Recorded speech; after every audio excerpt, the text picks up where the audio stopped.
জম্মু কাশ্মীরে ফের জঙ্গি হানা, অনন্তনাগে গুলিতে কনস্টেবলের মৃত্যু।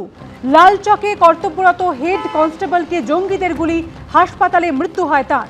মৃত আশিক হোসেন আইআরপি 3rd ব্যাটালিয়নে কর্মরত ছিলেন। জঙ্গি হামলার পরই উপত্যকা জুড়ে চিরুনি তল্লাশি শুরু পুলিশের। শ্রীনগর, অনন্তনাগ, বারামুলা, বদগাম, শোপিয়ানে চলছে জোর তল্লাশি। অন্তত 2500 জনকে আটক করে জিজ্ঞাসাবাদ পুলিশের।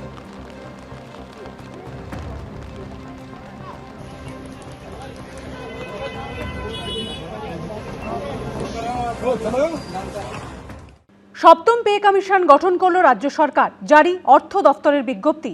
সরকারি কর্মীদের বেতন ভাতা ডিএ পর্যালোচনা করবে পে কমিশন। সরকারি কর্মী, বোর্ড ও কর্পোরেশনের কর্মচারীদের বেতন কাঠামো পর্যালোচনা করবে কমিশন। বর্তমান বেতন ও ভাতা খতিয়ে দেখে প্রয়োজনীয় পরিবর্তনের সুপারিশ করবে কমিশন। কাজের সঙ্গে জীবনের ভারসাম্য উন্নত করার সুপারিশ করবে পে কমিশন। উল্লেখ বিজ্ঞপ্তিতে। পে কমিশনের চেয়ারপারসন প্রাক্তন কেন্দ্রীয় অর্থ সচিব অতনু চক্রবর্তী। পে কমিশনের সদস্য সচিব রাজ্যের অর্থ সচিব দেবীপ্রসাদ কর্ণম।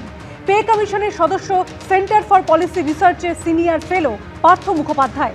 পে কমিশনের সদস্য আইআইএম কলকাতার অর্থনীতির অধ্যাপক পার্থপ্রতিম পাল।